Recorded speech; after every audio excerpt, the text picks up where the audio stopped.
Hello friend, आज की video में हम लोग जानेंगे कि क्या विक्रम सोलर लिमिटेड के आईपीओ को अभी होल्ड करना चाहिए या सेल करना चाहिए, या जिन लोगों को यह शेयर आईपीओ के थ्रू नहीं मिल पाया था क्या वो अभी शेयर को खरीद सकते हैं या नहीं। इन सब के बारे में डिटेल में इस वीडियो में जानेंगे। इसके साथ साथ यह भी जानेंगे कि कंपनी का बिजनेस कैसा है, और उसके बाद हम लोग इस कंपनी के इंडस्ट्री के बारे में समझेंगे, यानी कि यह कंपनी जिस सेक्टर में काम कर रही है उस सेक्टर में आने वाले टाइम में ग्रोथ देखने को मिलेगा या नहीं। फिर हम लोग इस कंपनी के फाइनेंशियल परफॉर्मेंस के बारे में जानेंगे। फिर हम लोग इस कंपनी के फंडामेंटल्स को देखेंगे। फिर इस कंपनी के कुछ स्ट्रेंथ और रिस्क है उसके बारे में डिटेल में समझेंगे। ये वीडियो थोड़ा सा लंबा हो सकता है क्योंकि मैं सारी चीजें बहुत अच्छे से एक्सप्लेन किया हूँ, तो मैं आपको 100% गारंटी देता हूँ कि यह वीडियो देखने के बाद आप खुद डिसाइड कर लोगे कि हमें यह शेयर को सेल करना चाहिए या होल्ड करना चाहिए या बाई करना चाहिए। वीडियो थोड़ा लंबा हो सकता है क्योंकि मैंने बहुत अच्छे से एक एक चीजें एक्सप्लेन किया हुआ हूँ, तो वीडियो पूरा देखना। तो चलिए वीडियो शुरू करते हैं। पहले हमें यह चीज समझना जरूरी है कि इसने जो आईपीओ से पैसा उठाया था वो पैसा कंपनी के पास जाएगा या फिर कंपनी के प्रमोटर के पास। यह समझना इसलिए जरूरी है क्योंकि कंपनी क्या करती है कि आईपीओ लाती है और आईपीओ से जो पैसा आता है वो प्रमोटर की जेब में चला जाता है। कंपनी उस पैसे का यूज अपने बिजनेस के एक्सपेंशन में नहीं कर पाती है, इसीलिए हमें यह चीज समझना जरूरी है कि इसको जो आईपीओ से पैसा मिलेगा उसको यह कंपनी अपने बिजनेस के एक्सटेंशन में यूज करेगी या नहीं। तो इस चीज को समझने के लिए हम इसके आईपीओ के डिटेल्स को देखते हैं। जैसा कि आप लोगों को पता है कि इसके आईपीओ का जो डेट था वो 19 अगस्त से 21 अगस्त के बीच में था, यानी कि इतने डेट के बीच में आप इसके आईपीओ के लिए अप्लाई कर सकते थे।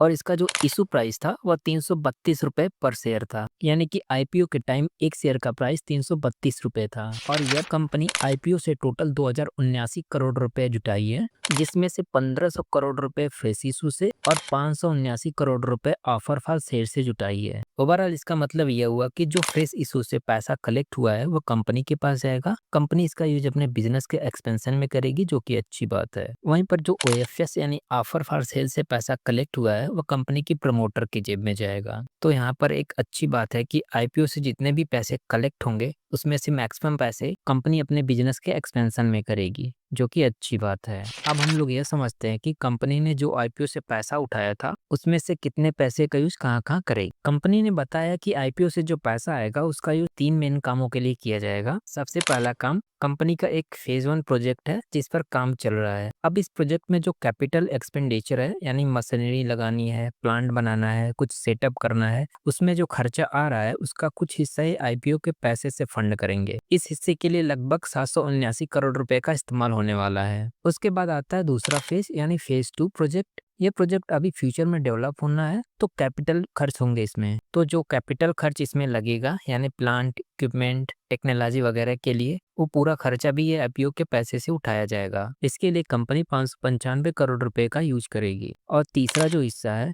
वो है जनरल कारपोरेट पर्पज के लिए। अब ये थोड़ा सा ब्रॉड टर्म है, इसमें कंपनी अपनी दूसरी जरूरी चीजों पर खर्चा करती है, जैसे ऑपरेशन को स्ट्रीमलाइन करना, टेक्नोलॉजी में इन्वेस्ट करना या फिर कुछ नया स्ट्रेटजी डिसीजन लेना। तो इसका मतलब यह है कि कंपनी इस पैसे को अपने ऑनगोइंग और फ्यूचर प्रोजेक्ट में लगाएगी ताकि वो अपने सोलर मैन्युफैक्चरिंग कैपेसिटी को और बढ़ा सके। साथ ही थोड़ी फ्लेक्सिबिलिटी भी रखेगी ताकि जरूरत पड़ने पर बिजनेस की बाकी जरूरी चीजों में पैसा लगा सके। अब हम लोग इस कंपनी के बिजनेस को देखते हैं और समझते हैं कि कंपनी करती क्या है। तो देखो, विक्रम सोलर लिमिटेड की शुरुआत 2005 में हुई थी। यह कंपनी बेसिकली सोलर एनर्जी के फील्ड में काम करती है और इसका मेन काम है सोलर फोटोवोल्टिक मॉड्यूल बनाना। अब फोटोवोल्टिक मॉड्यूल क्या होता है, सीधे शब्दों में कहे तो वह पैनल जो सूरज की रोशनी को बिजली में बदलते हैं उसी को फोटोवोल्टिक बोलते हैं। अब बात करें इसके मेन कामों की तो 3 कोर ऑपरेशन है इस कंपनी के। पहला है सोलर पीवी मॉड्यूल मैन्युफैक्चरिंग। इसमें कंपनी का सबसे बड़ा काम है हाई इफिशियंसी वाले सोलर पैनल बनाना। यह पैनल्स डोमेस्टिक यानी इंडिया के मार्केट के लिए भी बनते हैं और इंटरनेशनल यानी विदेशों में भी भेजे जाते हैं। विक्रम सोलर इस काम में खासा एक्सपीरियंस्ड है और टेक्नोलॉजी का भी अच्छे से यूज करता है ताकि जो पैनल्स बने वह ज्यादा से ज्यादा एनर्जी इफिशियंट हो। दूसरा है ईपीसी सर्विसेज। इसमें सिर्फ पैनल बनाना ही काफी नहीं होता, उसे इंस्टॉल भी करना होता है, पूरी साइट की प्लानिंग करनी होती है और प्रोजेक्ट को टाइम पर एग्जीक्यूट करना होता है। यह सब काम आता है ईपीसी सर्विसेज में, यानी इंजीनियरिंग, प्रोक्यूरमेंट और कंस्ट्रक्शन। विक्रम सोलर एक पूरे एंड टू एंड सोल्यूशन देता है, मतलब क्लाइंट को टेंशन लेने की जरूरत नहीं पड़ती। डिजाइन से लेकर फाइनल चालू करने तक का पूरा काम यह खुद कंपनी संभालती है। और तीसरा है O&M सर्विस। अब मान लो किसी जगह सोलर प्रोजेक्ट लग भी गया तो उसके बाद भी मेंटेनेंस तो चाहिए ना, ताकि सिस्टम लंबे समय तक अच्छे से काम करे और परफॉर्मेंस भी टॉप लेवल बनी रहे। तो विक्रम सोलर ये ऑपरेशन एंड मेंटेनेंस की सर्विसेज भी देता है, यानी सिस्टम को रेगुलरली चेक करना, ट्रबल शूटिंग करना और उसकी इफिशियंसी बनाए रखना, ये सब चीजें हैंडल करते हैं। तो कुल मिलाकर विक्रम सोलर सिर्फ पैनल बनाने वाली कंपनी नहीं है, ये एक कंप्लीट सोलर सोल्यूशन प्रोवाइडर है जो डिजाइन से लेकर एग्जीक्यूशन और मेंटेनेंस तक हर स्टेप में इन्वॉल्व रहती है। अब बात करते हैं कि ये सारे पैनल्स कंपनी कहाँ बनाती है। तो इनके मैन्युफैक्चरिंग प्लांट्स दो जगह हैं, एक है फाल्ता जो कोलकाता वेस्ट बंगाल में है और दूसरा है ऑर्गेडम जो चेन्नई तमिलनाडु में पड़ता है। और जहाँ तक प्रेजेंस की बात है, विक्रम सोलर ने पूरे इंडिया में अपनी पकड़ बना ली है और अभी ये 23 स्टेट्स और 3 यूनियन टेरिटरीज में काम कर रहे हैं। और इतने बड़े नेटवर्क को संभालने के लिए इनके पास 41 ऑथराइज्ड डिस्ट्रीब्यूटर, 64 डीलर और 67 सिस्टम इंटीग्रेटर है, मतलब पूरे देश में अच्छी पकड़ है और स्ट्रांग सप्लाई चेन भी है। अब क्लाइंट की बात करें तो ये सिर्फ छोटे मोटे बायर्स को नहीं बल्कि बड़े गवर्नमेंट और प्राइवेट पावर प्रोड्यूसर को भी सप्लाई करते हैं, जैसे NTPC, Gujarat industries power company, ये सब इनके गवर्नमेंट क्लाइंट में आते हैं। और प्राइवेट सेक्टर में एसीएमई, क्लीन टेक जैसी बड़ी कंपनीज भी इनके कस्टमर में शामिल है। और हाँ, इतनी बड़ी ऑपरेशंस को चलाने के लिए मैन पावर भी स्ट्रांग होनी चाहिए। तो 31 मार्च 2025 तक विक्रम सोलर के पास टोटल 1612 रेगुलर एम्प्लॉय थे और इसके अलावा 974 कंट्रेक्चुअल एम्प्लॉय भी कंपनी के साथ जुड़े हुए थे। तो ओवरऑल विक्रम सोलर ना सिर्फ टेक्नोलॉजी में आगे है बल्कि पूरे देश में उसकी प्रेजेंस और स्ट्रांग क्लाइंट बेस है और एक वेल स्टेब्लिश मैन्युफैक्चरिंग सेटअप है, जिससे यह काफी सॉलिड प्लेयर बन जाती है सोलर एनर्जी के फील्ड में। अब हम लोग इसके इंडस्ट्री आउटलुक को देखते हैं, यानी कि उस सेक्टर के बारे में समझते हैं जिस सेक्टर में ये कंपनी काम कर रही है। इससे हमें यह पता चलेगा कि क्या उस सेक्टर में आने वाले टाइम में ग्रोथ देखने को मिलेगा या नहीं। तो चलिए इसको समझते हैं। तो देखो, अगर हम इंडिया की बिजली की डिमांड की बात करें तो पिछले कुछ सालों में स्टेडली बढ़ी है, मतलब ऐसा नहीं कि अचानक कोई जंप आया, एक कंसिस्टेंट ग्रोथ रही है। 2015 से लेकर 2025 तक हर साल इलेक्ट्रिसिटी की डिमांड करीब 4.7% की एवरेज स्पीड से बढ़ी है और अब जो एस्टिमेटेड है उसके हिसाब से 2030 तक ये ग्रोथ और तेज हो सकती है, यानी हर साल 5 से 7% तक बढ़ने की उम्मीद है। अब यह सुनकर ज्यादा सरप्राइज नहीं होना चाहिए क्योंकि इंडिया की आबादी भी बढ़ रही है, इंडस्ट्रियलाइजेशन हो रहा है, अर्बन एरियाज फैल रहे हैं, तो एनर्जी कंजप्शन का बढ़ना तो लाजमी है। अब अगर हम पीक डिमांड की बात करें, यानी पूरे देश में किसी एक समय पर सबसे ज्यादा कितनी बिजली की जरूरत पड़ी, तो वह 2018 में 114 गीगावाट थी, जो 2025 में बढ़कर 250 गीगावाट तक पहुंच गई। अब यह एक बड़ा जंप है और इससे साफ पता चलता है कि फ्यूचर में एनर्जी की रिक्वायरमेंट और भी ज्यादा हो गई। अब एक इंटरेस्टिंग पॉइंट और, पर कैपिटल इलेक्ट्रिसिटी कंजप्शन, यानी हर इंसान औसतन कितनी बिजली यूज करता है, वह भी काफी बड़ा है। 2015 में यह करीब 1010 किलोवाट आवर था और 2024 तक यह बढ़कर 1395 किलोवाट आवर हो गया और अंदाजा है कि 2030 तक यह 1600 से 1650 किलोवाट आवर तक पहुंच जाएगा। तो यहाँ भी साफ दिख रहा है कि लोग ज्यादा इलेक्ट्रिसिटी इस्तेमाल कर रहे हैं, चाहे वो घरों में अप्लायंसेस हो, इलेक्ट्रिक व्हीकल्स हो या फिर बिजनेस में मशीन्स वगैरह। अब बात करते हैं रिन्यूएबल एनर्जी की, जो आजकल सबसे ज्यादा फोकस में है। तो जून 2025 तक इंडिया की टोटल रिन्यूएबल एनर्जी कैपेसिटी बढ़कर 234 गीगावाट हो गई। यह टोटल इंस्टॉल्ड कैपेसिटी का करीब 48% हिस्सा है, जो बहुत इंप्रेसिव है। और इस 234 गीगावाट में से अकेला सोलर पावर का हिस्सा ही 116 गीगावाट है, यानी साफ है कि सरकार और इंडस्ट्री दोनों ही सोलर को प्रायोरिटी दे रहे हैं, यानी कि महत्व दे रहे हैं। तो जब हम ये आंकड़ा देखते हैं, बढ़ती हुई बिजली की डिमांड, पर कैपिटा कंजप्शन का बढ़ना और रिन्यूएबल खासकर सोलर एनर्जी पर सरकार का फोकस, तो यही समझ आता है कि इस पूरे सिनेरियो में जो भी कंपनी सोलर स्पेस में काम कर रही है उसकी ग्रोथ की संभावना काफी स्ट्रांग है। यानी कि जो भी कंपनी इस सोलर के फील्ड में काम कर रही है उस कंपनी का आने वाले टाइम में ग्रोथ देखने को मिल सकता है। और इसी बैकड्रॉप में अगर हम विक्रम सोलर जैसी कंपनी को देखें जो ऑलरेडी इस फील्ड में जमी हुई है, तो यह क्लियरली एक अच्छे पोजीशन में है। अब हम लोग इस कंपनी के फाइनेंशियल परफॉर्मेंस को देखते हैं। इसके टोटल इनकम यानी रेवेन्यू की बात करें तो 2023 में यह कंपनी 2091 करोड़ का रेवेन्यू जनरेट की थी, वहीं पर 2024 में 2523 करोड़ का रेवेन्यू जनरेट की है और 2025 में 3400 करोड़ का रेवेन्यू जनरेट की। तो यहाँ पर इस कंपनी का रेवेन्यू लगातार बढ़ते हुए आया है, जो कि अच्छी बात है। वहीं पर इसके प्रॉफिट आफ्टर टैक्स यानी नेट प्रॉफिट की बात करें तो यह कंपनी 2023 में 14 करोड़ का प्रॉफिट जनरेट की है और 2024 में 79 करोड़ का प्रॉफिट जनरेट की और 2025 में 139 करोड़ का प्रॉफिट जनरेट की। तो यहाँ पर इस कंपनी का प्रॉफिट भी लगातार बढ़ते हुए आया है, जो कि अच्छी बात है।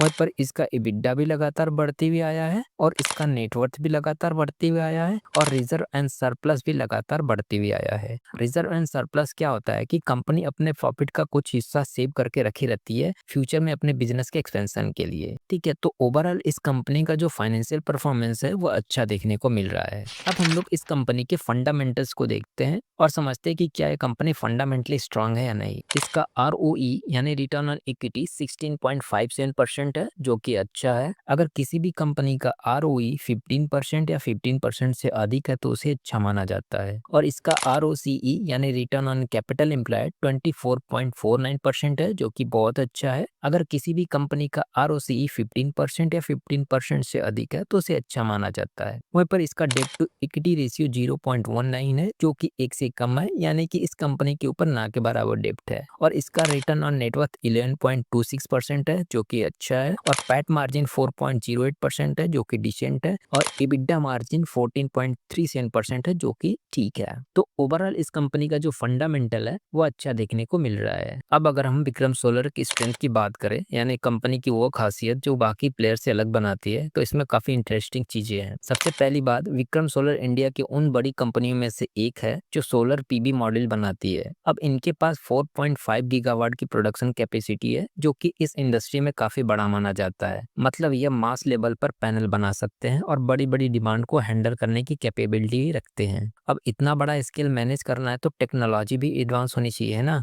तो यहाँ विक्रम सोलर के R&D टीम बहुत स्ट्रांग है। ये लोग कंटिन्यूसली नई नई टेक्नोलॉजी पर काम कर रहे हैं। जैसे इन्होंने हाइपरशॉट टेक्नोलॉजी लाई है, फिर HJT मॉड्यूल बना रहे हैं और G12R टाइप के एडवांस मॉड्यूल भी तैयार कर रहे हैं, जो इफिशियंसी के मामले में टॉप नॉच है। अब टेक्नोलॉजी की बात हो रही है तो एक और बात गौर करने वाली है। विक्रम सोलर को PVEL टॉप परफॉर्मर के रूप में ग्लोबली रिकॉग्नाइज किया गया है। यह रिवॉर्ड ऐसे प्रोडक्ट को मिलता है जो लॉन्ग टर्म में रिलायबल साबित होते हैं, यानी खराबी कम परफॉर्मेंस ज्यादा। तो इससे यह भी साबित होता है कि इनका प्रोडक्ट सिर्फ इंडिया में नहीं इंटरनेशनल मार्केट में भी ट्रस्ट के लायक है। अब जहां तक एक्सपेंशन की बात है, कंपनी रुक नहीं रही है। यह अपनी कैपेसिटी को फाइनेंशियल ईयर 2026 तक 15.5 गीगावाट तक बढ़ाने की तैयारी में है और फाइनेंशियल ईयर 2027 तक 20.5 गीगावाट तक पहुंचाने का प्लान है। अब सोचो 4.5 गीगावाट से सीधा 20.5 गीगावाट, यह क्लियरली दिखाता है कि कंपनी फ्यूचर डिमांड के लिए कितनी रेडी है। सिर्फ मॉड्यूल बनाने तक ही कंपनी नहीं रुक रही, ये अब बैकवर्ड इंटीग्रेशन पर भी फोकस कर रही है। इसका मतलब यह हुआ कि जो सोलर सेल्स पैनल बनाने में लगते हैं अब कंपनी उन्हें खुद ही बनाएगी। इसके लिए तमिलनाडु में एक 12 गीगावाट की सोलर सेल प्लांट बना रही है। इससे न सिर्फ कास्ट कंट्रोल होगा बल्कि सप्लाई चेन भी मजबूत होगी। और हाँ, कंपनी अब एनर्जी स्टोरेज में भी कदम रख रही है।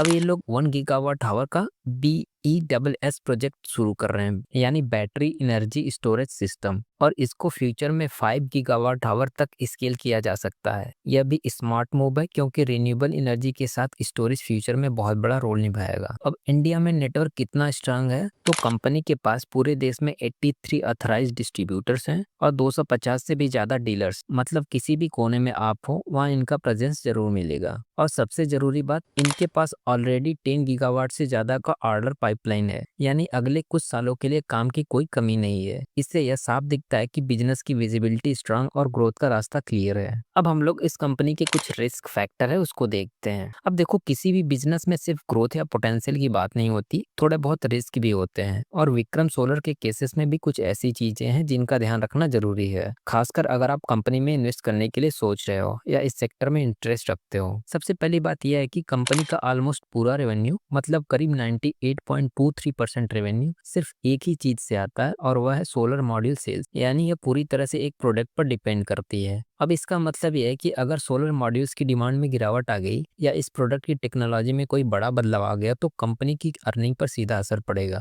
अब दूसरी चीज जो थोड़ी कंसर्निंग हो सकती है वह यह है कि कंपनी की कमाई का बड़ा हिस्सा करीब 77.50% सिर्फ टॉप 5 कस्टमर से आता है। मतलब अगर इनमें से कोई एक या दो कस्टमर हट जाए या ऑर्डर कम कर दे तो रेवेन्यू में नोटिसेबल गिरावट आ सकती है, यानी कि रेवेन्यू में थोड़ा बहुत गिरावट देखने को मिल सकता है। तीसरी बात, कंपनी इस समय तमिलनाडु में एक 3 गीगावाट की नई मैन्युफैक्चरिंग फैसिलिटी बना रही है। अब इसका टाइमली पे पूरा होना बहुत क्रूशियल है। अगर इसमें डिले होता है चाहे किसी भी वजह से, तो इसका इम्पैक्ट कंपनी की ग्रोथ स्ट्रेटजी पर पड़ सकता है। फिर बात आती है कास्ट की, तो अभी जो वेफर्स और सोलर सेल कंपनी इस्तेमाल करती है उनकी कीमतों में बढ़ोतरी देखने को मिल रही है, और अगर यह प्राइसेस लगातार बढ़ती रहे तो कंपनी की मैन्युफैक्चरिंग कॉस्ट बढ़ेगी और अल्टीमेटली मार्जिन पर असर पड़ सकता है। एक और पॉइंट जो इग्नोर नहीं किया जा सकता, कंपनी पर कुछ लीगल केसेस चल रहे हैं। अब अगर इनमें से कोई केसेस कंपनी के खिलाफ जाते हैं तो फाइनेंशियल पेनाल्टीज या लायबिलिटीज आ सकती है, जो ऑब्वियसली नुकसानदायक हो सकती है कंपनी के लिए। फिर आता है टेक्नोलॉजी का एंगल। अब सोलर स्पेस यानी सोलर फील्ड एक ऐसा सेक्टर है जहां टेक्नोलॉजी बहुत तेजी से बदल रही है। हर साल कुछ ना कुछ नया आ रहा है। तो अगर विक्रम सोलर अपने टेक्नोलॉजी को अपग्रेड नहीं करता तो हो सकता है कि इसके एग्जिस्टिंग प्रोडक्ट मार्केट में पीछे रह जाएं, और फिर कंपटीशन से पिछड़ने का रिस्क बढ़ जाता है। इसके अलावा फाइनेंशियल ईयर 2025 में कंपनी ने जितना भी रॉ मटेरियल खरीदा उसका लगभग 80.68% इंपोर्ट किया गया, और वो भी ज्यादातर एशियन कंट्रीज से। अब इसमें भी डिपेंडेंसी का रिस्क है, जैसे अगर जियोपॉलिटिकल टेंशन आ गई या किसी कारण से सप्लाई चेन प्रभावित हो गया तो प्रोडक्शन रुक सकता है या महंगा हो सकता है। और आखिर में एक बड़ा फैक्टर है गवर्नमेंट सपोर्ट का। अभी तक इंडिया में सोलर एनर्जी को बढ़ावा देने के लिए सब्सिडीज दी जा रही थी, लेकिन अगर फ्यूचर में सरकार इन सब्सिडीज को कम कर देती है तो सोलर प्रोडक्ट की डिमांड पर असर पड़ सकता है, क्योंकि फिर से एंड कंज्यूमर के लिए महंगे पड़ सकते हैं। तो हाँ, कंपनी की ग्रोथ पोटेंशियल स्ट्रांग है, लेकिन साथ ही कुछ ऐसे प्रैक्टिकल रिस्क भी हैं जिन पर नजर रखना जरूरी है, खासकर लॉन्ग टर्म इन्वेस्टरों के लिए। अब हम लोग यह समझते हैं कि क्या इस शेयर को अभी होल्ड करें या सेल करें, और जिन लोगों को यह शेयर आईपीओ के थ्रू नहीं मिल पाया था क्या उनको अभी बाई करना चाहिए या नहीं। तो चलिए इस चीज को समझते हैं। तो देखो, अगर आप शॉर्ट टर्म इन्वेस्टर हो या थोड़े दिन के अंदर प्रॉफिट बुक करने के लिए इस आईपीओ में इन्वेस्ट किए थे, तो आपको अभी उतना अच्छा खासा प्रॉफिट देखने को नहीं मिल रहा होगा। आप कुछ दिन और होल्ड करो, जब इसका शेयर प्राइस और बढ़ जाएगा तब वहां पर आप सेल करके निकल सकते हो इस शेयर से। लेकिन वहीं पर अगर आपको इस शेयर को लॉन्ग टर्म के लिए होल्ड करना चाहते हो तो लॉन्ग टर्म के लिए भी होल्ड कर सकते हो, क्योंकि कंपनी जिस सेक्टर में काम कर रही है उस सेक्टर का डिमांड आने वाले टाइम में और तेजी से ग्रो करने वाला है, और कंपनी का बिजनेस भी अच्छा है, और कंपनी का फंडामेंटल भी अच्छा है, और कंपनी लगातार प्रॉफिट जनरेट करते हुए भी आ रही है। तो आप इसके शेयर को लंबे समय के लिए होल्ड करके रख सकते हो। वहीं पर अगर आपको ये शेयर आईपीओ के थ्रू नहीं मिल पाया था और अभी आप इसको बाई करना चाह रहे हो तो आप बाई कर सकते हो, लेकिन यहाँ पर एक थोड़ा सा रिस्क रहेगा, क्योंकि क्या होता है जब भी कोई शेयर स्टॉक मार्केट पे लिस्ट होता है तो कुछ दिनों तक उसका शेयर प्राइस बहुत तेजी से ऊपर नीचे होता रहता है, जिसकी वजह से हो सकता है कि आपको लॉस देखने को मिल जाए। लेकिन आप रिस्क नहीं लेना चाहते हो तो आप थोड़ा दिन वेट करो, जब इसका शेयर प्राइस स्टेबल हो जाएगा तब वहां पर बाई कर सकते हो, क्योंकि कंपनी जिस सेक्टर में काम कर रही है उस सेक्टर का भी डिमांड है, और कंपनी का बिजनेस भी अच्छा है, कंपनी फाइनेंशियली स्ट्रांग है, यानी लगातार प्रॉफिट कर रही है, और फंडामेंटल भी अच्छा है, तो आप इसको बाई कर सकते हो। तो बस इतना ही आज की वीडियो में। ऐसी और इन्फॉर्मेटिव वीडियो के लिए हमारे चैनल को सब्सक्राइब कर लेना, और वीडियो अच्छी लगी हो तो वीडियो को लाइक कर देना। चलो मिलते हैं नेक्स्ट वीडियो में अगले शेयर के साथ।